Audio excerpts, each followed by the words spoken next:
There's no place to escape to. This is the last podcast. On the left. That's when the cannibalism started. What was that? That were then these hostages for the cult got their eyes plucked out, they got a bandage wrapped around their head, and then they all had to fuck the sow woman and come. The whole thing was just like, will you not open your mind to me? Which meant, will you come inside this woman with a goat's head, a place on top of her head, and then she leaned over some railing and a fucking baby fell out of her guts, and then this weird wispy-headed woman came and picked it up when and it was like licking its face. I'm just sitting there last night and I turned it off and watched Mr. Robot. All right, welcome to the last podcast on the left, everyone. I hope you're keeping all of that in, Marcus. Yeah. Henry regaling us with the movie that he watched alone. Baskin, the story of how ice cream can really fuck you up. Is that what it's about? No, I wish. It was a Turkish horror movie that is about a bunch of police officers stumbling into a hell realm, not unlike Event Horizon. Okay. Very cool. It's cool. It's awesome. It's great for when your girlfriend leaves town. Yeah. Because you just got to drink a bunch of scotch and watch it alone. Oh, that's exciting. All right, I'm Ben Kissel. This is the last podcast on the left. That's Marcus Parks. Hello. We have, I guess, lonely Henry Zabrowski, or what are you doing with your life right now? Stag party, Henry Zabrowski. No, it wasn't a stag party. That's what I do. That is what a happily coupled man stag party is. I watch all the things that are too intense for my girlfriend to watch when I'm alone. It sounds like you watched a Turkish snuff film. Yes. Which, yeah. It's very similar, but it had a real guy with a deformity in it. That's cool. That's open. They're I really agree. celebrating diversity over in Turkey. Yeah. Except for women have to walk behind the men, and most of them lose their virginity to prostitutes. The men, that is. Yes. Yes. And they fuck chickens. They fuck a lot of chickens. I don't know if that's always true for Turkish people. And also, maybe I don't know how good it is because I've never tried it. What's the story with chicken pussy? I don't know. It just seems like a bunch of claws scratching my inner thighs while I got a dirt-covered, screaming bird kind of lurching up and down on my cock. Doesn't really make me want to shoot ropes. Kissel, how do you feel? I don't know. I mean, every creature has its purpose, and God gave them to us to use. So you think a chicken's purpose is to be come inside and then slaughtered I and did eaten? not say that. Cows are meant to be eaten. That's all I am saying. You can infer what you will. I think cows are meant to be tipped. They wouldn't stand so stiff. It's so stiff. Oh, my God. That brings me back to some good Wisconsin cow tipping memories. Oh, my God. Okay, so today we're covering a cult. Yeah, we're coming back to cults. And remind everyone, I do want to remind people, I have a Wisconsin tongue, so this will be difficult. The name of the cult, Shinrinkyo. Wow. Did I do it okay? Shit. No, but you were close. In Shrinkyo. Shinrikyo. Shinrikyo. Shinrikyo. Shinrikyo. Okay. Now, what we're trying to do here is a new approach to big hitters. I feel like a lot of the times we're going to always go back and do your classic serial killer, but this is a time to really cover an entity that's killed a lot of people. Shinrikyo is a group that was a terrorist group in the very end, in the very beginning, being a totally awesome, cool, fucking anime-based cult, and I would have joined. An anime-based cult. Yes. And now, Marcus, just really quick, in context, Waco, Texas, David Koresh, they have nothing on this guy. Absolutely nothing. I mean, because Waco was, comparatively a fucking kindergarten. Yeah. You know, like, it was Waco, they had nothing. some guns, but they were trying to protect themselves, and they were just losers. They were a bunch of Texas boondoggle losers. I'm sorry, man. Oh, leave them alone. But this is a nefarious group, and it had a gigantic corporate structure. It was worth, by the end, it was worth almost $1 billion. Wow. Yeah. The Shinrikyo death cult, otherwise known as Supreme Truth. Woo. Good. That's a fucking cool ass name. Yeah. He's good. You can say what you want about Asahara, but he's very good with names. Absolutely. They actually still operate to this day. although its salad days were a span of 10 years from the mid-'80s to the mid-'90s. And that's not the funky Greek salad days. Those are the very refreshing side house salad days. Yeah. They were led by the charismatic and chubby Shoko Asahara. The cult's apocalyptic visions came to fruition in 1995 with a deadly sarin gas attack on the Tokyo subway system, killing 11 and sickening over 5,000. It's really interesting how you can really see the apocalyptic visions come to light when you make them happen. Right. Using billions of dollars and manufacturing your own chemical warfare agents. It is something that you can just kind of bring on yourself, huh? It's like how I want to, I have a dream of learning to play the guitar. You know what I mean? Hey, I got fingers. I should put them to the strings. Yeah, At the absolutely. same time, what I've been doing is I pay a little boy to play the guitar, and then I just pipe that over me playing it on video. Do you pay him though? Oh, yes. Oh, I'm a job creator. That's good. Now, although that death toll, 11 killed, 5,000 injured, that seems high, but the attack fell far short of what they hoped to accomplish. If they would have been successful, the death toll would have dwarfed that of the 9/11 attacks. Wouldn't even have come close. Well, I mean, it's kind of interesting. It's almost like, when an election goes into, like next day, you have to wait for the results. There was 5,000 sick people. Yeah. I mean, they were crossing their fingers, be like, if 2,000 die, we got ourselves a hell of a death. Boom. Any Bada death? bing, bada boom. And he keeps saying stuff like that. We got this, we got that. Oh, and we're talking about, and then I'm sorry to report, sir, they're getting better. They're getting better. we're going to learn that this is the end result of a Byzantine plan that Asahara had to possibly spring World War III and make the U.S. government attack Japan. Well, that always turns out great for Japan. Yeah, exactly. It's extremely convoluted. But what follows here is one of the most bizarre and bumbling cults that we have ever covered. Let's start with the early life of the great guru himself, the leader, Shoko Asahara, or as he was originally known, Chizuo Matsumoto. Now, is it Chizuo or is it Chizuo? Chizuo. I am also not going to do an Asian accent. You aren't? I am not going to do an Asian accent this entire series. No, you have to do an Asian accent. Well, maybe I don't have to. This is one of the times you can do it. Maybe I don't have to can do it. We'll see what will come out of my mouth. All right. Now, Chizuo was born in 1955, the fourth son of a weaver who spent his days manufacturing tatami, the straw mats that are traditionally used as flooring in Japanese homes. They sound uncomfortable. They sound extremely uncomfortable, like most things Japanese. And Chizuo grew up dirt poor in a dirt floor shack with the family subsisting mostly on sweet potatoes. like most of East Los Angeles. Now, Chizuo was born blind in his left eye and was only partially sighted in his right. He was indeed bullied by neighborhood street toughs as a child, but when he was sent to a state school for the blind as a teenager, the tables were turned. Because his parents got a discount. It's the truth. You get a check from the government if you send your blind to the blind school. Because the Japanese blind schools, it's like, they're teaching them to like fade into shadows and shit like that. It's all like, what's his name? Stick. Yeah, from Daredevil. Yeah, Stick is doing all of the teaching over there. So it's all stuff about not disturbing the bells.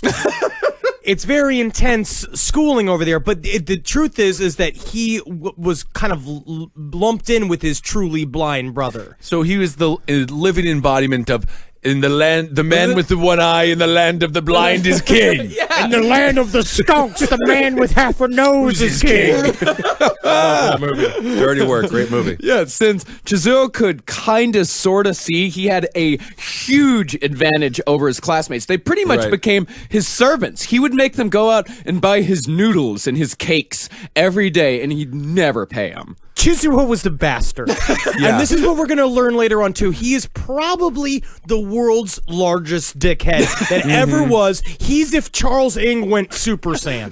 To be totally Asian about it. I do like that he's on the noodle and cake diet, very similar to Jared Fogel's prison diet, which is kind of nice. He would also play this game in blind school called pro wrestling, where he would take two blind kids and teach them how to do wrestling moves. And if he felt they weren't doing them hard enough, he would stop them and show them himself. And that is true. And he used to come in and literally be like, most important deathlock you are doing, young sapien. Oh, I see that you are not doing it with enough veracity. I will show you how to do it with most mercilessness. Right, and one of those students grew up to be Haku from the WWF. No, Chizuo, he could not have been given a better education on how to scam people. The upper hand that he gained from having just a little bit of sight enabled him to hone his bullying and manipulating skills in ways that he couldn't have done anywhere else. What he would do is he would offer his services as a seeing eye boy. And this is the truth, is that he would go and he would say, do you want to go to the barber? And they go, oh, yes, very much, O Chizuo. And he says, oh, then one can only trust the way I lead by shoulder, hand to shoulder, young sapien.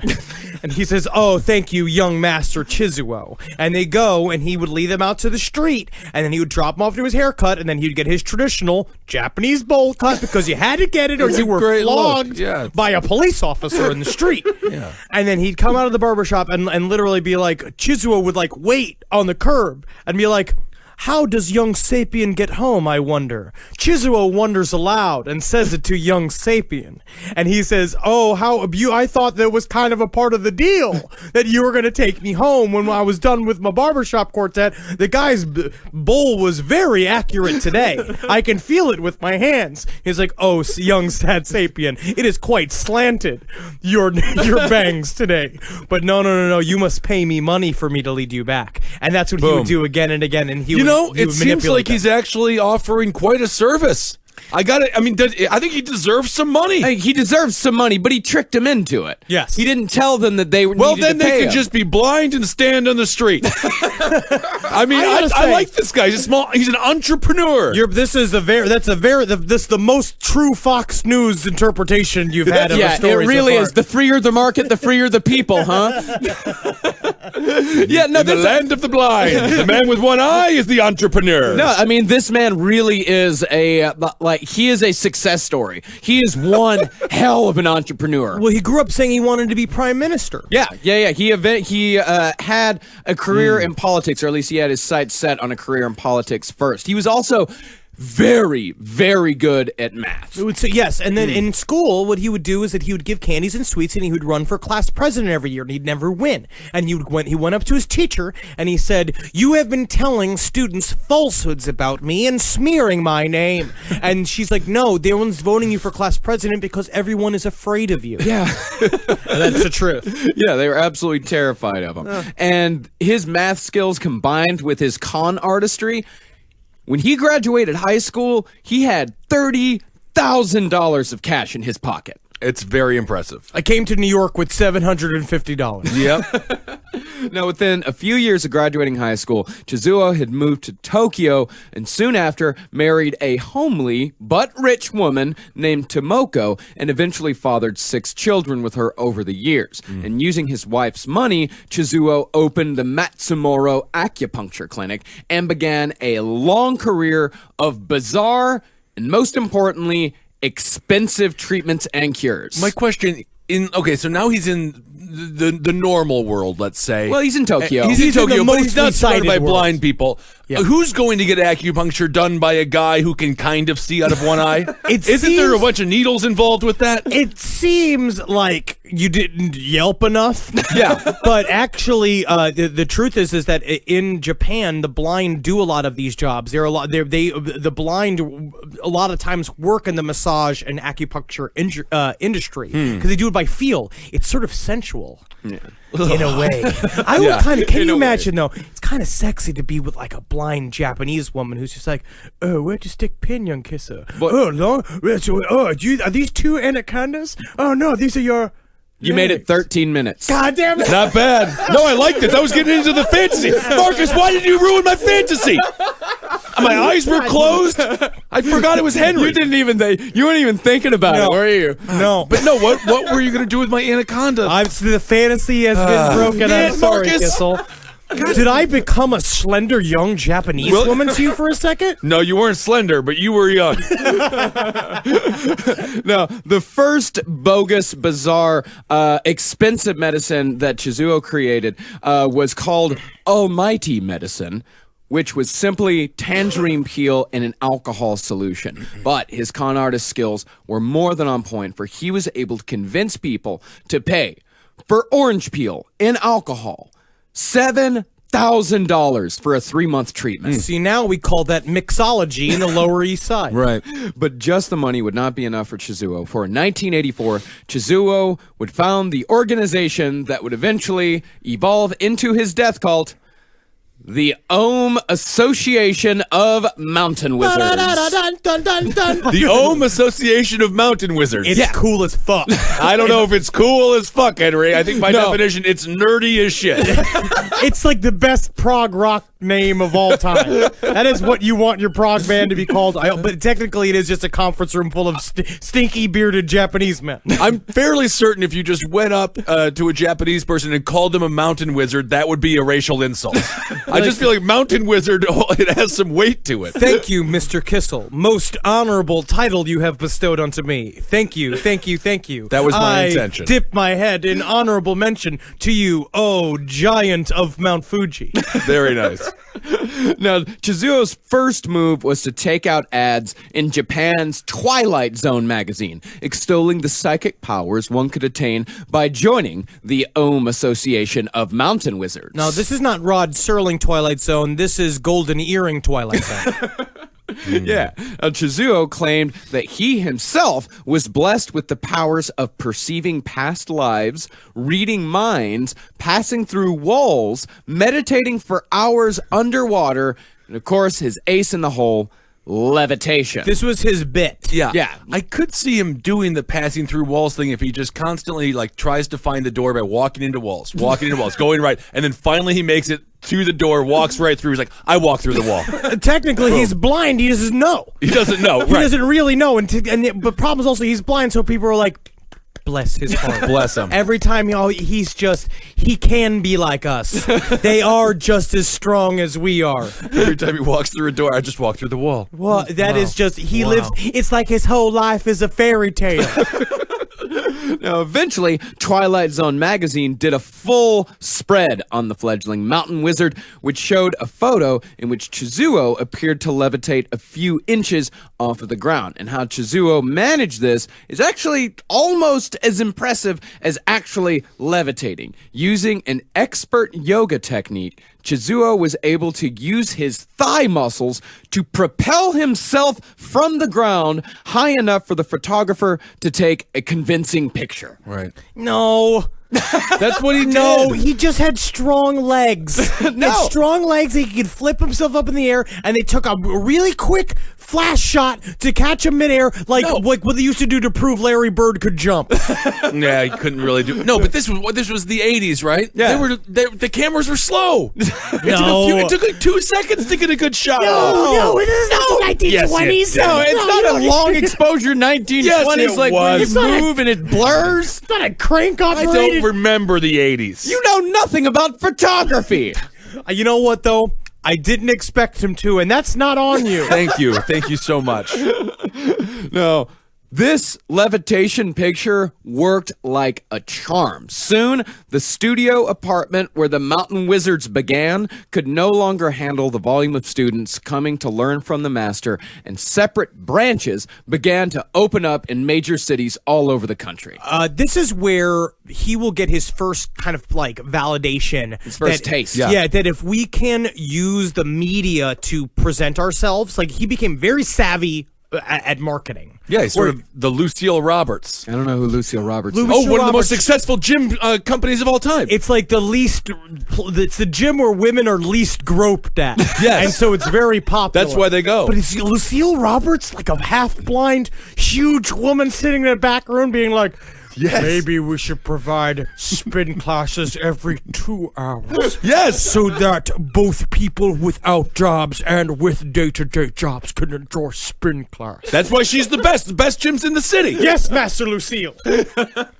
Now, at first, Chizuo was a fairly affable guru, soft-spoken as David Kaplan says in his book, The Cult at the End of the World, of which much of the research on this series is taken from. Chizuo knew just as much about mystic forces as he did about baseball. Now, did he know a lot about baseball? He knew a shit ton about like he was the cool guy in the neighborhood. He's Where blind. It's a different It just neighborhood. sounds like you listen to the radio. Well, baseball, in your head, it sounds like a... oh, oh. And he's going around in the bases, and he's just sitting there like, what are bases? Are bases turtles that they allow to stand still? And the same woman's just being like, your life is just poetry in motion. It is. Yes, it is turtles if that's what your imagination wants them to be. Should be. See, the most important thing to remember about Chizuo's followers, most of his students were being directed to the Ohm Association of Mountain Wizards from one place, Twilight Zone magazine. Put simply, nerds. Yep.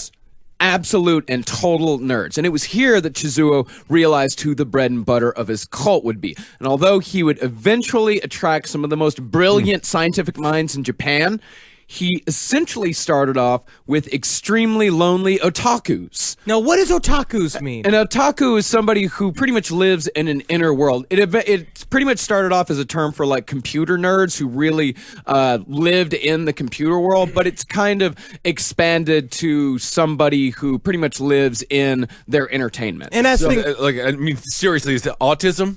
Is that what that means? I mean, I'm not even making a joke. Are they like type? Or is it a type of autism? It's a very Japanese thing. It's a very Japanese term because in Japan, you've got to realize, like, Japan is one of the most crowded nations on the planet. They've got 4 times the population of California living in an area of the exact same size. Tokyo is I guess you could call it like a megapolis. It's Tokyo's like New York on top of New York. Exactly. And so people in Japan, especially in the cities, they very much value what they call their inner space. And they their value private time. Yeah, their private time. They're actually like, they value their home. And some Japanese people go even further into it. And they just live inside this fantasy world, even more so than some people can here in America. They also it's a seem word. much- They have a word for it, otaku. They're also very much more, they're dedicated. And they're strong, and they work hard, and they're a little bit more obsessive. And the people that, also specifically the people he got into the beginnings of this cult. And it's also true, which he's going to use more later on,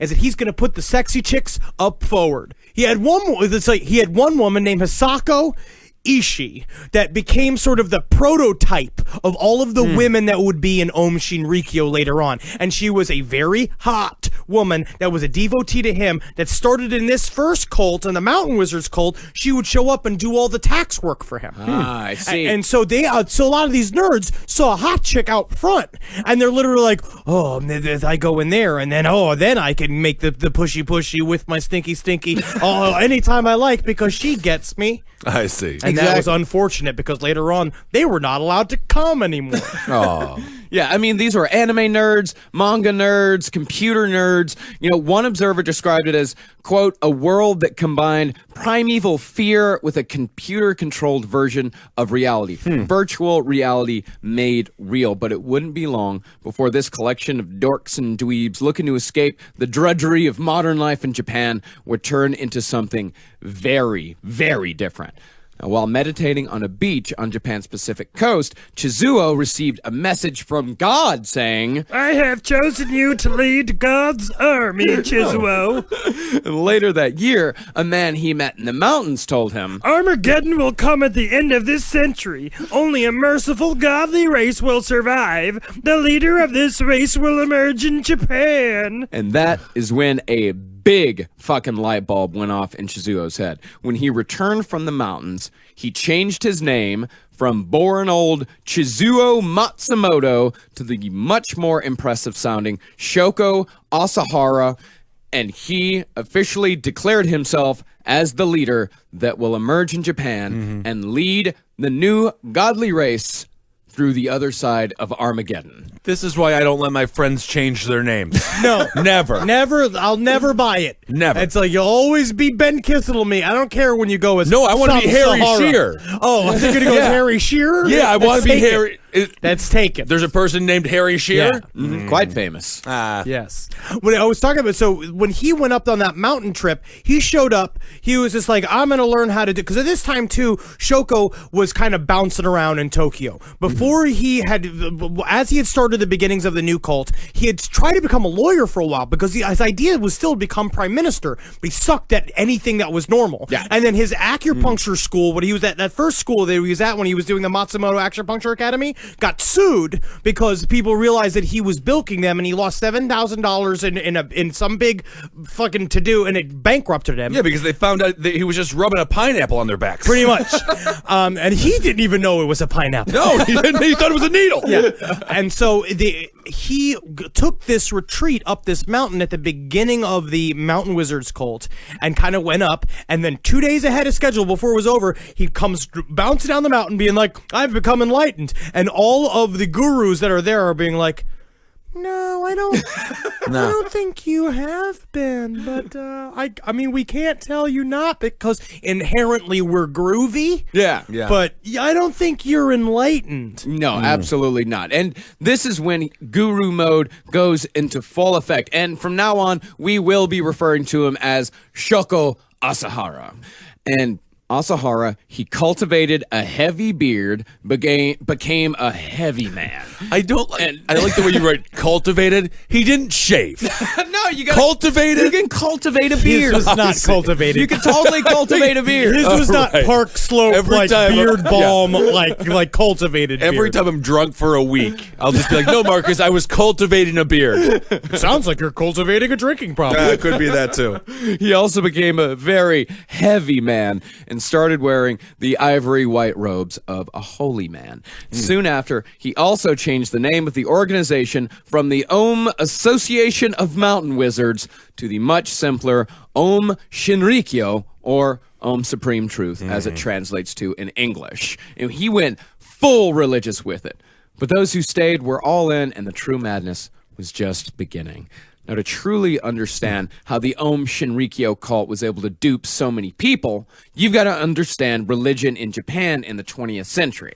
What we're looking at in the 1980s in Japan, it was very similar to the 1960s in America, and also the 1920s in America, where we had gigantic spiritual movements. This was the very peak of one of these waves. Yeah, well, it kind of started like by the 1930s, like Buddhism and Shintoism, which for hundreds of years had been Japan's main religion, they had been all but stamped out and replaced by state Shinto, in which the Emperor of Japan was worshipped as a living deity. But after we spanked their pants off with the two of our big rippling, big knuckly knuckles. Twice! Nagasaki, Hiroshima. We fucking dropped those bombs in 1945. Woo, go Truman! I think it's horrible what we did, It's and bad. it had We the should not ripples have- of that no, has affected us from then on. Yes. No, you could Well, argue it ended the war quicker and saved thousands of lives. Absolutely not. The Russians, they were about to surrender. The Russians Weren't going to surrender. No, not the Russians. The Russians were going to conquer the Japanese. The Russians were coming in. Yeah, from now the we're got gonna have Russia to, on his yeah, we got Japan. Russian fucking with our sushi. The whole world's off kilter. Yeah, we got bear in our sushi. Contain the Russian. Contain the Red Scare. That's why we dropped the bomb. Thank God. Ugh. So the emperor, after the bombs were dropped, he surrendered both the country and his godhood, which kind of left Japan in a kind of like spiritual lurch. It's kind of crazy that you can retire your godhood. Yeah. He actually did have to come out and say on the radio, I am not a god.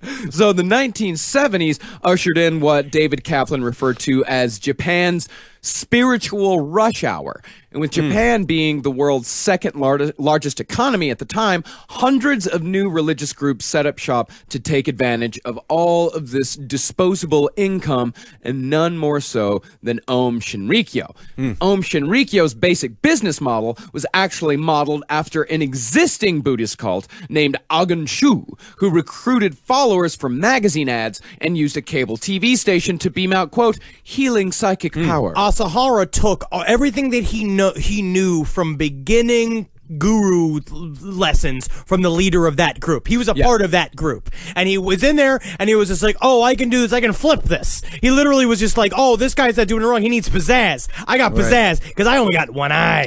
And it's true because it's a great marketing technique as a guru to be blind. Yeah. So it was sort of like the tech boom in a way. And he's the Google. Actually, he's the one who lived. Yeah, absolutely. Yeah, there was a spiritual boom, and he was the one that survived throughout. But even more important than the, I guess, psychic powers and the cable TV ads, the most important thing that he really learned was a Gonshu's insistence that all cult members cut ties with their families completely. Perhaps the most essential technique in the cultist handbook, because it insulates followers and it narrows their worldview to the point where the church is their entire world. It's a term called ideological totalism. This is from a book that I read. This is also detail heavy but very, very interesting. It's an academic book called Destroying the World to Save It by Robert J. Lifton. It's about Shinrikyo.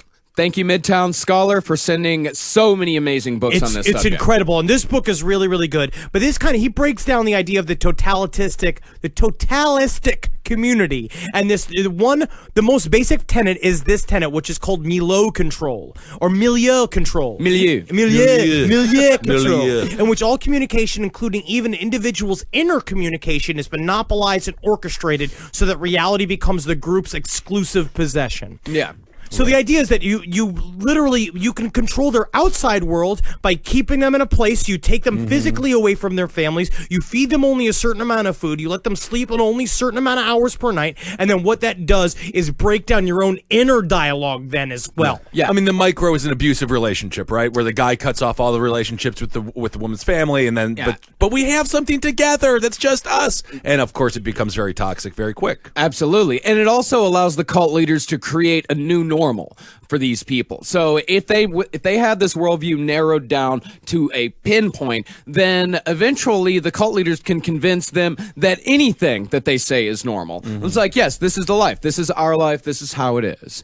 Now, as far as the actual religion itself goes, Om Shinrikyo was a lot like a lot of the New Age religions that's flowed around over the years, Buddhist, yoga, meditation, etc. But Om Shinrikyo had a twist. At the center of it all was Shiva the Destroyer, the Hindu god who in certain interpretations is responsible for the death of all things. And you add to that the Judeo-Christian concept of the end of days that Asahara picked up from a cursory reading of Revelations, and you've got what the Japanese call Harumageddon. Yeah! Ooh, that's awesome.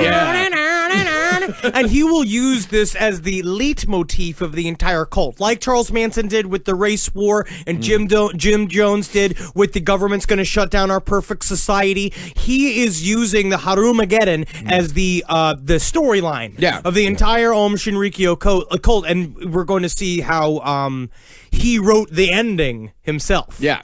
Now, Asahara's apocalyptic predictions began in 1987, based on what he said was astral vision and intuitive wisdom, which he combined with a healthy dollop of Nostradamus prophecies. He was obsessed with Nostradamus. Yeah, because Nostradamus had just been translated into Japanese in the 1970s. Yes, which is also very interesting because it's another connection to Jim Jones. Jim Jones was also obsessed with Nostradamus. And he was looking at Nostradamus, he saw the passage that said after the big destruction, quote unquote, that the next leader was going to come from the east. And as soon as he saw that passage, he's like, I'm going to use this as my high school English paper reasoning as to why I am the guru. I am the savior from the east. Nostradamus. Let's go with Amadeus. No, Asahara predicted that nuclear war was going to break out somewhere between 1999 and 2003.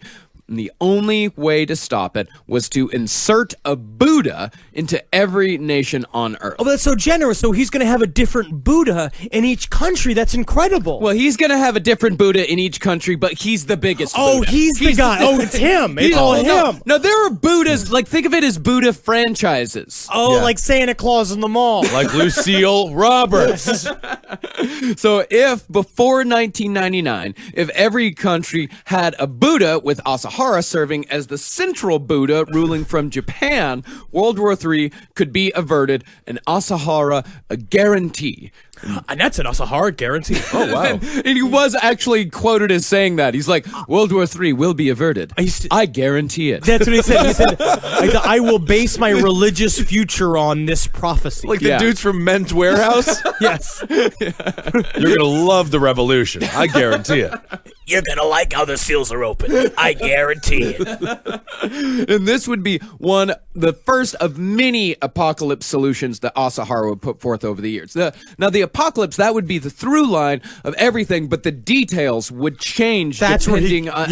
that's where he got real Robin Williams with it. Where he was just blowing it out. But he would just throw whatever worked. He was like Charles Manson. Yeah. At the end, you're losing them. I got to toss new shit in here. I got to keep it fresh. Now, as far as credentials went, Asahara claimed to have the personal blessing of the Dalai Lama. And amazingly, he did actually meet with the Dalai Lama, which apparently was not that hard to do in 1987. You could just show up. But the Lama said that Asahara was much more interested in how to structure a religious organization than he was in reaching enlightenment. And in the words of one monk who remembered a visit from Om Shinrikyo, Asahara and his followers were, quote, very unpopular. Which is very difficult in the Buddhist world because I thought Buddhists inherently don't care about anything. Yeah. But what's also interesting is that he would do this throughout the history of Om Shinrikyo, where he would show up with world religious leaders and world leaders and just get a picture taken with them. Yeah, and then he would pop it out and then have followers write articles about these leaders telling him how proud they were of his service to the world. I have a totally different picture of this guy now. We see these people all around the entertainment industry. Legitimately. If you ever go on somebody's Facebook or Twitter or Instagram and it's just them with pictures of celebrities, they don't know those celebrities. They do not know them. They just get the picture and the celebrity's like, thank God that creepy creeper is gone. Yeah. And then they boast about how they knew all these people. Yeah, it's very creepy and just a little sad. And Shinrikyo and Asahara, he was totally of that ilk. And it worked. You know why? Because, again, he's dealing with nerds. Yeah. And so they see these pictures of him with the Dalai Lama, and they're like, man, he's pretty cool, isn't he? Right. You know, they don't know. Now, after that trip to see the Dalai Lama, Asahara wrote and released the first of many books, The Secrets of Developing Your Supernatural Powers. And in a hook that would catch many a gullible fish, an ad for the book said, spiritual training that doesn't lead to supernatural powers is hogwash. That is very strong language for a publication. My And goodness. the book did promise plenty of supernatural powers. How to read the future. Read people's minds. Develop X-ray vision. Levitate. Take trips to the fourth dimension. Hear the voice of God. And more. But you can imagine all of this instead of them as being suggestions that they're orders. Yeah. Read people's minds. Develop X-ray vision. Which just sounds like Asahara's father. Now, as people started showing up, so did the money. After he started releasing his book, that's when shit really starts blowing up for him.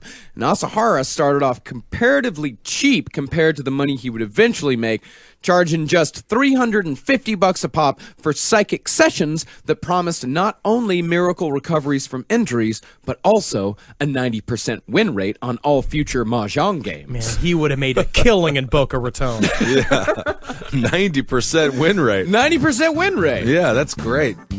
Today's episode of Last Podcast on the Left is brought to you by Harry's.com, the best place on the internet to get high-quality shaving supplies at low, low prices. I actually use Harry's shaving supplies. I've used their razors for quite a while now.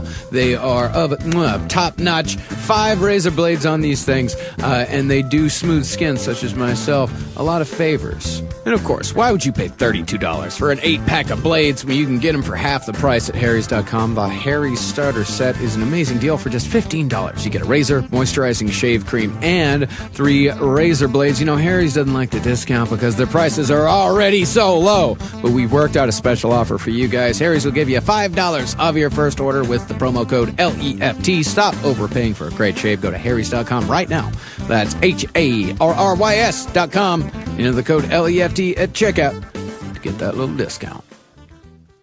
So by the end of 1987, Om Shinrikyo boasted a membership of over 1,500 members spread across every major Japanese city. And recruiters were told to believe any and all supernatural stories that a prospective member might tell them. Like they would ask them, like, has anything spiritual or paranormal ever happened to you? And when someone would tell them any sort of bullshit story, the recruiters would say, you were most likely a trainee in a previous life. You are innately at a higher level. And if you were to just come and train with the Om Shinrikyo organization, your supernatural powers will increase and all of your dreams will come true. And that's also a Scientology trick as well. Yeah, I mean, what else did they have going on? If I'm in Japan, it's the 1980s, I got nothing happening. Why wouldn't I go join this cult? I don't know. I mean, Seems like a hell of a time. yeah, do you have a minimum amount of $700? I can't do it this week. You know what? I was thinking about it, but I'll wait to levitate next year. Also, one of his head trainers was a boy that basically grew up within Shinrikyo. His name is Yoshihiro Inoue.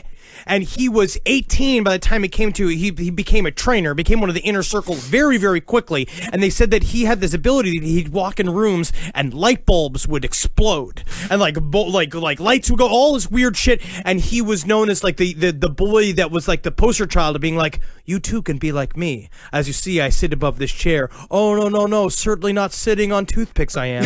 I am levitating. Because he walked into a room and threw a bunch of pennies at the ceiling and popped all the lights out. Now, like I said, the minimum amount to join the cult was $700, with larger donations coming with gifts such as personal photo sessions with Asahara or private lessons from their leading disciples. The highest level, set at $2,000, got members 2 gallons of Shoko Asahara's dirty bathwater. Oh, if you just, I want you to right now to stop the podcast and look up a picture of Shoko Asahara. Yes. This man's feet in the water that you are going to be sucking down, and you have to go, oh, thank you. His strands of his long, dank hair Well, in you it. could do whatever you wanted with it. You didn't have to drink it. You had to drink it. That's what he said. In the end, that's what they insinuated. They're like, oh, you could just keep this around, but if you drink it, sometimes it gives you a boner. I gotta give him credit for just having the ego to be like, they will buy my bathwater, And they did. for $2,000. And by the way, if you would like to receive your very own bone fragment from my family's ranch, go to patreon.com/lastpodcast on the I'm left. also Please gonna give start. most generous. I'm gonna start collecting the shower water that drips from my stomach. So that'll be about $5K an ounce. Oh, Kissel, there's no limit to the money I'd spend for just a thimbleful of your belly drippings. You're gonna get it. Now, of course, the entrance fees were only the beginning. The early moneymaker for the cult came in the form of so-called initiations, the first of which was called the blood initiation. All of which came with a bump to the initiate's quote-unquote spiritual level. Which is good. It's appealing to nerds. It's points. Yeah. So for $7,000, as many as 30 people at a time would participate in a mass ritual in which they would all drink 3 spoonfuls of what was supposedly Shoko Asahara's blood from a wine glass. And that blood was supposed to give them, quote-unquote, magical properties. You can throw up at any time. Yeah.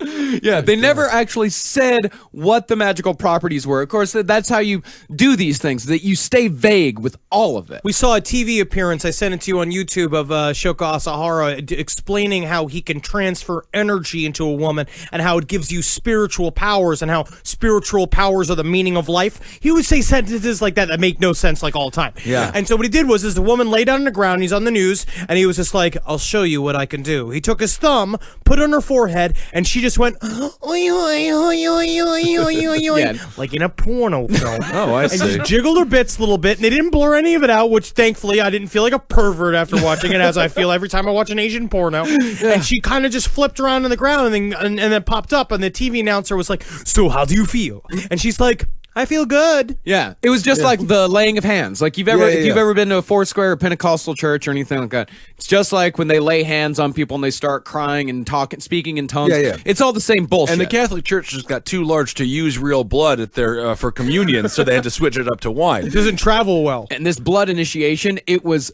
only the first of the 20 initiations the cult offered. The holy hair initiation involved drinking tea brewed with Asahara's hair. And Miracle Pond was, again, Asahara's used bathwater, and that was sold for up to $800 a quart. I gotta give this guy credit. He is his own business. Yeah. He's just farming his body. Yes. He takes his hair, he uses his bath No water. collateral. There is no product. No overhead here. He's not making anything.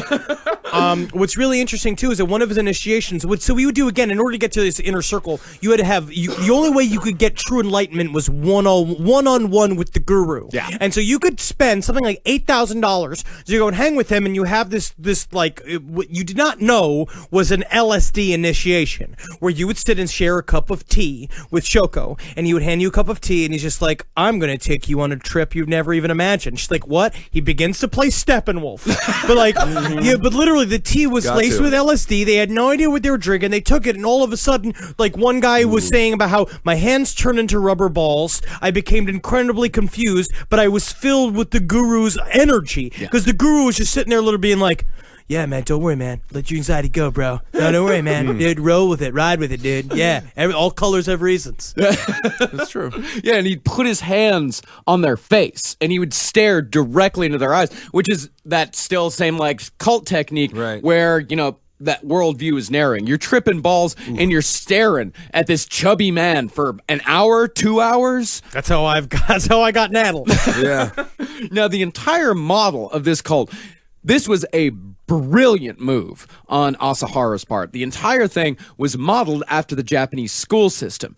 The constant initiations replaced the constant exams, the levels of enlightenment replaced grades, and most importantly, the all-knowing, all-powerful teacher was replaced by Asahara himself. Because the number one rule in Japanese schools is never question the teacher. Ever. Never think critically about anything he says or anything that you're taught. It's a complete and total rote memorization educational system. The school year lasts 240 days, a full third longer than America's school year.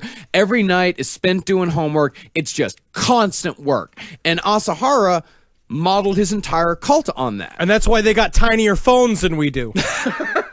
Yep. All that work put in. And also, reason why we got a little thing called Unit 731. Think about it. Yeah, and even though Om Shinrikyo, they never got more than 24 Americans to believe in their bullshit. Of course not. Well, Because we're forthright. We're lazy. That's No, why. They're no, like, how yeah. much education will it take? George Washington crossed the Delaware. He didn't follow a chubby man into a stinky room. No. Before you get all fucking high and mighty on this bullshit about how much more clever we are. Oh, the cleverest. Yeah. No, the only difference between American cults and Japanese cults are the religions that they base themselves on. Right. Like Scientology excluded, most cults are hodgepodges of different religions and belief systems that are cobbled together into something that appears new on the surface. It's the answer that, these people that are lost, they're frustrating. A lot of times they're grieving. They hear this answer. It's somewhat familiar. It's got somewhat of a structure that they're used to, and they think that it's going to give their life meaning. But it's Right. it's the same old bullshit as always. It's like how Hollywood producers put together network sitcoms. It's a little something for everybody. yeah, it's a little something for everybody, and it's all familiar. And But that's how you do. But that's literally how you grow your base. At this point, what he knows is that what you need at this point is numbers. In order for Om Shinrikyo to have any sort of impact, you need as big of a group as possible. So you toss in all the elements, and eventually you're going to see he starts putting anime, fully putting on sci-fi shit in there in order for people to get attracted to it and be like, I want to be a member of Starfleet. And it's the truth. We're just saying, I want to be in Starfleet. Yeah. I'd be the class clown. But sadly, the class clown's never allowed on the Enterprise. no, he doesn't get that posting. What are you talking about? Oh, but you got to keep the what about the mentality? Put him on the Pegasus. No. I want to be the person who says, Sir, I don't think we should. That'd be kind of fun. Now, we all know that no good doomsday cult is complete without a compound. And Om Shinrikyo began construction on theirs in 1988 in the foothills of Mount Fuji outside of Tokyo. And unlike Hitler, he had the balls to build his above ground. Or lack of common sense. Lack of common sense. Yeah, it started off as just a ramshackle collection of windowless warehouses, wooden shacks, prefab trailers surrounded by 10-foot walls, and the place was fucking filthy. It was constantly infested with roaches because Asahara said to kill the roaches would be to accrue bad karma. Well, that's a part of their isolationism, though. So that's what he said. Is basically they also no bathing. Yeah, that's true. No personal maintenance. It was like a lot of. It was pretty rank in there. It sounds pretty about right, live yeah. in there. Yeah. It was like the fucking I don't know, like a Mumbai playground in there. And in another master stroke of profit, Asahara charged $2,000 for week-long meditation seminars in which participants were made to sleep on dirt floors and were served only one meal of boiled vegetables a day. Shoko rations. That's what they called them. Yeah, they either called them shoko rations or om food. Boiled vegetables, that's not bad. That's good. Technically, it's very healthy. Yeah, Technically, but one meal of boiled vegetables a day? Are I'll you go going for 3. I want 3 meals of boiled vegetables, but the boiled vegetables themselves, that's not terrible. It's not terrible. Now, while casual Om Shinrikyo followers could get away with giving only a few $1,000s of their cash, the priesthood was required to give the cult every single asset that they had, which ensured the faithful that they had absolutely nowhere to go. They were locked in, man. Yeah. They cut off all ties with their family. They give Am Shinrikyo, they give them all of their assets. They said even down to postage stamps they gave to the cult. There's a lot of doubles in there. There must just be a room full of lamps and chairs and couches. I mean, doesn't everyone kind of have the same thing? They liquidate it. They Waste sell it that on Just one. sell it off. Yeah, I they like would an sell. Amazon or Yeah, something. they're not keeping the pinball machines. Oh, okay. Man, I would have been so upset if I had a whole line of vintage pinball machines and I was just being like, well, I guess you could sell the King Khan one, but that took me like 3 months to get on eBay. And I just, let me just kiss it one last time. Yeah. No. Hideki, I need you to listen to me most forthright. All right? Listen to young Sapien here, how I changed his life. Oh, I can't see, but I have shoes now. That's nice.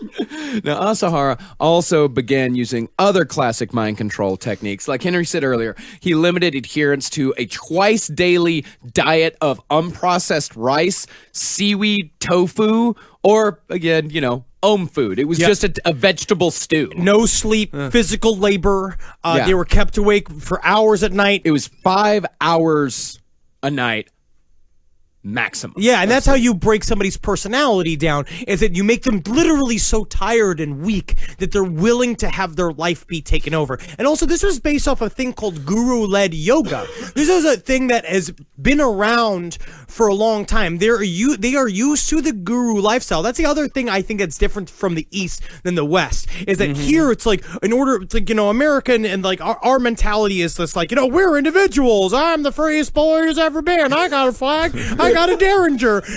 Prison industrial complex. Think about it. Yeah, it's like all of this shit. But in the East, they already have kind of a built-in world where they're used to having like a guy that they talk to, like a sensei. Right. Yeah, absolutely. And the other thing that they did to really give them a literal hive mentality is they built pretty much a honeycomb of tiny plywood boxes stacked on each other that these people would sleep in. So they were kept in these tiny confined spaces. They were sleeping 5 hours a night maximum, and that was the drones. Those are the people on the ground doing all of the bullshit work. The priesthood, they got even less. They only got 3 hours of sleep a night.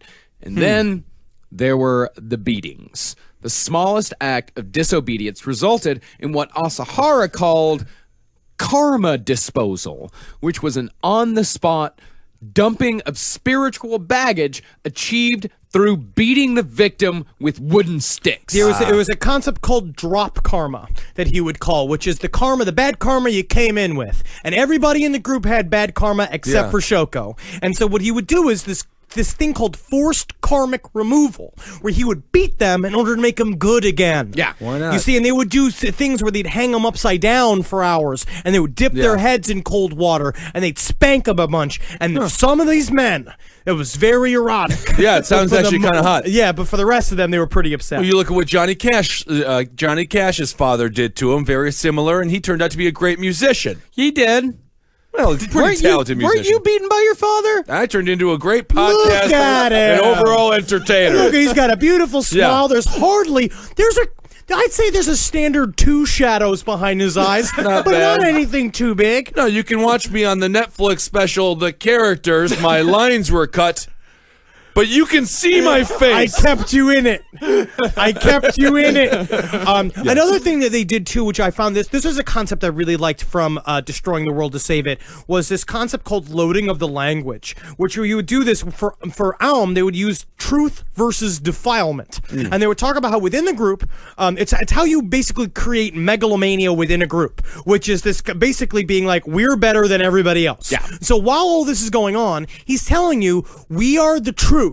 Everybody else is riddled with defilement. When I beat you, when I punish you, I am squeezing the defilement out of your toes, my little boys. Right. And that everybody else is and I'm putting truth into you. Yeah. And it was also a very twisted version of karma. Like, it was pretty much the opposite of karma, is that he was making shit up. He was making shit up, but he flipped karma completely, where he would say that causing pain to others would actually accrue you good karma. Like, he would tell both the people that were being beat and the people doing the beating that they were accruing good karma because they were bringing themselves closer to enlightenment. And it's what he'd eventually use to validate the terrorist attack in 1985. It's a concept called POA. Yeah. It's from a fringe version of Buddhism called Vajrayana. I don't know if that's how you pronounce it. I don't think it is. I'm gonna- Vajrayana. But I'd order it with pork. You know what I'm saying? I got it. I get it. Yeah.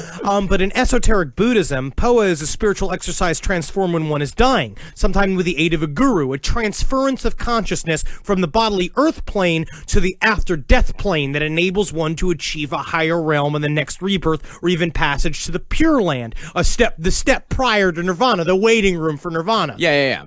And so he took that concept and flipped it and said, well, what you got to do is it's the opposite. It's not like helping someone when they're dying. It's make them die fast. Yeah. Hurt them. If you hurt them with good in your heart, you're doing good for them. Yeah, and you're keeping them from going down on the wheel of karma. You're keeping them from going to hell. You're actually ascending them. It's a brilliant rationalization. It really is. Now, serious offenders, the ones that broke the rules the most at the Om Shinrikyo compound, they were locked away in tiny rooms for days on end, with only a television playing a tape of Asahara speaking at deafening volume to keep them company. And this punishment had no age limit, because one thing, I don't know if we've made this clear here, but this compound was also full of children. Because he'd take whole families. Yeah, he'd take whole families. One 10-year-old boy said that he was locked in this room for days. And what's also very convenient that he'd separate the men from the women, and the women were not allowed to sleep with what used to be their husbands anymore. But Shoku, for some reason, I guess it must have come to him in a vision, said that he could fuck all of them that he wanted in order to make more of them. Now, it's definitely easy to assume that these people, just a bunch of gullible idiots, right? While they were all definitely gullible, many of the rank and file were actually some of the most brilliant scientific minds in Japan. They were engineers, computer scientists, biologists, We stole people. doctors. He stole people from the Japanese space program. Yeah, I mean, he was really bringing in these absolutely brilliant minds. But the one thing about him, though, they were book smart. They were all book smart nerds. Look at Ben Carson. He's a neuroscientist, and the man he's borderline. He's in special ed treatment. That's the problem. It's just like, as much as because what does he really need? Technically, he needs a whole clan of pickpocketing orphans that are willing That's to. what I want. Yeah. That's what you want. I'm with the Foot Clan. But the problem is the Foot Clan is hard to organize. Yeah. Because they don't listen to rules. And they're not going into the small room again. Now, these are book smart nerds. These are more importantly, sci-fi nerds. They're anime nerds, manga nerds. Like, these are fantasy nerds. And that's where The Foundation comes in. And The Foundation is a 6-part sci-fi book series by Isaac Asimov, published in 1951. The basic plot is that a brilliant mathematician predicts the ruin of civilization, but the galactic government fails to heed his warnings. So the protagonist gathers the best minds of his time to save humanity from itself. And once that plot line was added to the religious mix that he already had going on, Om Shinrikyo's apocalyptic vision was finally complete. And another, the animated television series, actually also The Voyage of the Space Battleship Yamato, about a massive spaceship named after a huge Imperial Navy battleship that in the last days of World War II made an essentially suicidal foray against the American fleet. Now in this show, this is also a thing that he started building into their entire storyline, is that the show is set in the year 2199 when the Earth, already inundated with radiation pollution in the wake of a nuclear holocaust, we did that, is being bombarded by meteors and attacked by evil aliens from the mysterious planet Gamilus. Earth's only hope is for the Yamato and its crew to venture into space to obtain a Cosmo Cleaner, a technological wonder device to counter nuclear pollution. And he basically said, we're on Yamato. Yeah. This is So Yamato. he's got it all. So he's got some nationalism tied in there as well. Oh, absolutely. Yeah. Because if you look at Japanese pop culture and Japanese, the comic books and the manga and all of the television was still reeling from what we did to them. Oh, they were still upset about that? But it's interesting is that they didn't get so much upset as they got like shamed. Yeah. They were beaten. Right. They were a beaten nation, and so they infused it into all of their pop culture. And so you're basically watching a bunch of people like, this is technically the most American, like Shoko Asahara is like an American in Japan who shows up being like, we will get revenge, and the way we'll do that is by wearing special spacesuits, and I'll be fucking all the women, but you guys are gonna make some chemical warfare agents. Right. Yeah. And so from, of course, like the anime that Henry talked about and from The Foundation and all this stuff, like he finally had the Harumageddon blueprint. He finally had the plan. He finally had what he was going to tell people. He said, listen, Harumageddon is happening sooner rather than later, and only you, only Om Shinrikyo will rise from the ashes of nuclear destruction. Also, I've seen Yamato, and it's very boring. Just so you know, I'm just going to put that out there. And I also have read all of the Foundation books, and they're also a little dry. yeah. Well, Isaac Asimov's a little dry. Read Philip K. Dick. I like Asimov's short stories are better than his full-time books, but that's me. Read J.G. Ballard if you want something really interesting. Now, as soon as scientists were established as the ruling class in Om Shinrikyo, light human experimentation would not be far behind. Light, just dabble, just a little bit of a dabble. Now, their first project was a device called the Perfect Salvation Initiation, or PSI for short. Now, the PSI was a skull cap that, every few minutes, sent a 6-bolt shock to the brain of the person wearing it. And by the way, you'll be happy to know that the ones that the children wore, they only got 3 volts. I'm not happy. Yeah.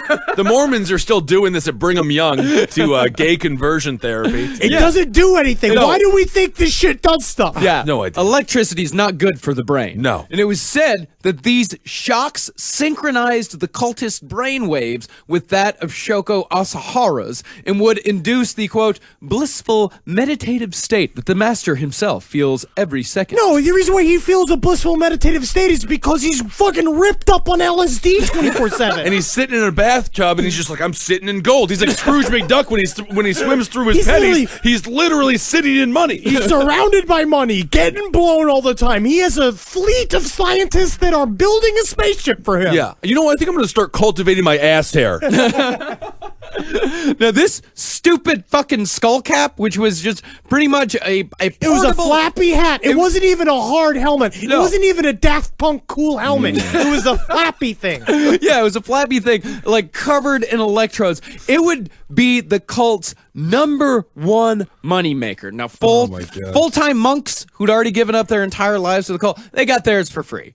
Naturally. Nice. Yeah, They very got them nice. for free. But the lower-ranking members, they had to rent the hats for $7,000 a month. Rent it. Rent. You don't even buy it. No, but if you wanted to buy it outright, $70,000. Wealthy were his followers. A lot of They them were seem to have scientists. unlimited amounts of money. Well, like I said earlier, Japan was in the middle of an economic boom. Remember in the 80s when we all thought the Japanese were going to eat us alive? No.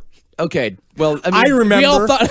No, we never thought the Japanese were going to eat us alive. No, We're we allies. absolutely, Absolutely we were into the Japanese. Economically, we were terrified of the Japanese. So there was a ton of disposable income going around Japan at the time. Also, what we didn't really bring up, but it's the truth. When the emperor fell, at that time, the Japanese, the scientists class was one of the most it was the highest class in the country. It was they were making good cash. Yeah. They appreciated their scientists, not like us, Yeah. where we pay scientists like we pay teachers. No, I feel terrible for really smart people in this country because it's dumb. You're not going to make cash. Yeah, no. Yeah, and the other thing about the cash and the disposable income, since everybody had all of this cash and it was somewhat new, how Asahara was able to kind of flip that around is he would tell them that the reason why you feel empty inside is because you have all of this wealth. This wealth is giving you nothing. Yeah. This wealth is what is making you empty. You're spending all this time working on cash, but for what? When you could be working building 10-foot walls in my shitty compound. And Wow. So he Kurt Cobained them. Kurt Cobained him. He got in there and they were like, now that I'm a rock star, I hate it. Yeah, that's true. All this I money don't think Kurt making me Cobain sad. really took any. Well, I guess he took a little bit of money. Yeah, he took a fair amount. I'm sad, Courtney. Yes, I'm glad you said. This is the worst you've ever done. So by 1988, the cult's devotion to Asahara had reached a fever pitch, and there was no greater sin that a member could commit than trying to leave the guru's love. And those who wanted to leave were deemed merely confused and in need of guidance. Oh, you mean hung upside down and electroshocked and beaten a bunch? That was their favorite method of guidance. Ah. Yeah. They dunk these people's heads in freezing water because they said it would, quote, remove heat from the head, which interfered with their mental acuity. Yeah. They killed a guy. Oh, no They way. did. It wasn't long before this method turned extremely deadly. It's the first death that was on their hands that we know of, at least. This guy, they dunked his head in water over and over again. He developed hypothermia and he died. You can't just play human popsicle and have everybody live. Human Popsicle's a fun game when you're in Wisconsin and everyone's used to the cold. Right, that's true. No, these are people also you're looking at, they're physically weak. Yeah. They're literally underfed, they're underslept, they're literally exhausted. And they're nerds. They started off as nerds. they're weak, they already had wedgie calluses. They got weak blood. Yeah, could be. Yeah, and so after this guy died, one of his close friends at the compound, he got pissed off. This is way not cool, yo. So I'm gonna tell somebody about it. Well, he was one of the Mountain Wizard holdovers. Yes. Yeah, so he was already, these guys were already starting to get disillusioned with where this whole cult was going. So what happened? So they let this guy leave the cult, right, and go talk to the police about what happened there so that they would have a clean slate? Strangled him with the rope. Oh. All right, so the first death, to be fair, was on accident. It was an accident. Yeah, Yeah, like John Wayne Gacy. No, I think, well... Yes. Yeah. And so, but you know what? So it took 4 members of Shinrikyo to strangle him with a rope. And do you want to know why? Because also they were so physically weak from having been eaten is that they couldn't strangle him long enough to kill him. Jesus. He was thrashing. They tied him onto a chair. The first guy was one of the most loyal thing. Be like, I will poa you, because that's what he said. Basically, anytime he wanted to get rid of somebody that was from now on, he'd be like, poa him. Yeah. Like release his karma. And so they would go in the room, and the first guy was his most loyal servant. Try to strangle him, and it was like Pee Wee Herman did, where he was like his wrists were too weak to strangle him. And then they all took turns strangling him until finally died from being exhausted by being strangled for too long. just get on with it. Yeah, and after they strangled him, they stuffed the victim's body in a metal drum, covered the body in gasoline, and left it to burn. And Asahara, the entire time this body was burning, Asahara, he kept coming and checking on the status of it. He's like, is it burned yet? Is it burned yet? Understandably paranoid, because they had just committed their very first murder. Wait, let me do the hand check. If you touch the innermost part of your palm, it means it's at a medium rare. If you get closer to the tip of your thumb, it is well. Oh, it's just a burning skeleton? Good job, my sapiens. This reminds me of a family story. May I tell it? Oh, is this about your German grandfather? No, it's not. I was fishing with my father in Lake Dubay. Okay, so we caught our first fish, and it was a keeper, so we kept it. We brought it home. He laid it down in the front yard, and it kept on flapping. And my dad was just like, it's not dead. What do I do? So he would go inside for 20 minutes, come out. The fish was still flapping. He's like, what do I do? He felt so bad. You got to beat it and cut its head off. That's what you do. But he felt so bad, so it took about 2 hours. This was a very dramatic Sunday. Going in and out of the house, looking at the bird or the fish, still flapping. Christ. We ended up burying the damn thing in the backyard. What are you talking about? Swear to God. My father could not kill. He just killed the fish for nothing? Yeah, I He didn't said, eat it? I mean, that's the sad thing. We buried it. Did a little prayer. Unbelievable. He was so stressed about the fish that was flapping. You got to cut its head off. Oh, God. But he couldn't do God. it. He was, trying to be different than his father. Yeah. That's true. So this guy's body, after 10 hours, it finally burned away. So they scooped up the ashes and unceremoniously dumped it underneath a bush. And this man would be the first of dozens to be killed in the name of Om Supreme Truth. Yes, and Oh, they definitely goodness. killed. They killed up to 80 just personally, and we're gonna get into this. Amazing. All right, that's the first episode. I have to look up the name again here. It is Shinrikyo. Yeah, Pretty good. You're Pretty really doing good. Shinrikyo. See, I've been practicing it all week, so I I was can make sure I practicing say it. I was on the subway. I was like, Om Shinrikyo. Shinrikyo. Shinrikyo. Part thank one, God finished. this episode's over, because I've held so much of this information in my head for the last couple of days. And so again, we're gonna get, there's a really great documentary called 0 Hour. It's a documentary series, and one of these is about them releasing the sarin gas. And so I watched this and was reading about what happens with the sarin gas. So you're gonna get to this. We're gonna get to this point and saying, and it's fucked what sarin does to people. The Nazis made they it. turn them inside out. Yeah, it's terrible. I was reading all about this, and then I go to get on the train. I'm just like, fuck. Like, literally, when I get on the train, be like, God damn it. Like, I'm You just. forgot your sarin gas. Yeah, You couldn't oh, even- yeah. no, I'll Listen. never get the true leader's love. Yeah. Awesome. All right, that's part one. Yeah, Cults. I very much have to thank research assistants on this one. I got to thank Meg Beaverhausen. I got to thank new research assistant April Bennett, Yes. who really kicked ass on this one. I also got to thank George out at Midtown Scholar and everyone over at Midtown Scholar for sending us these amazing books. Yeah, and this book continuing is to the send us shit. Amazing books. But yeah. you got the good one. You got the storybook one. I got the technical one. Yeah. And it is driving me nuts. Yeah, I totally. got notes written in this thing. I've been doing homework. Yeah.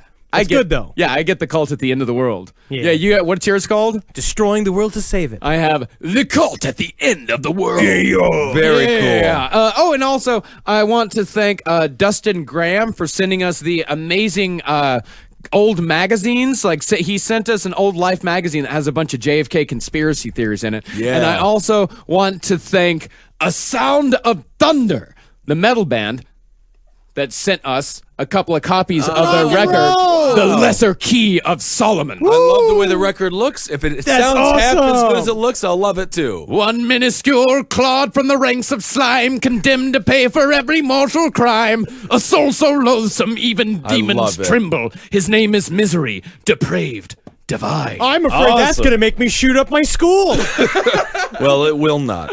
And also thanks Sarah Richard, who sent the lovely drawings that we got in the mail the other day. They were very sweet and nice. It's very sweet and nice. Yes, Yeah, thank you all for everything. yeah, absolutely. And That's good, right? Jesus Christ. Thank you all for everything. You sound scary. Yeah, it just sounds like you say that just before you jump off a building.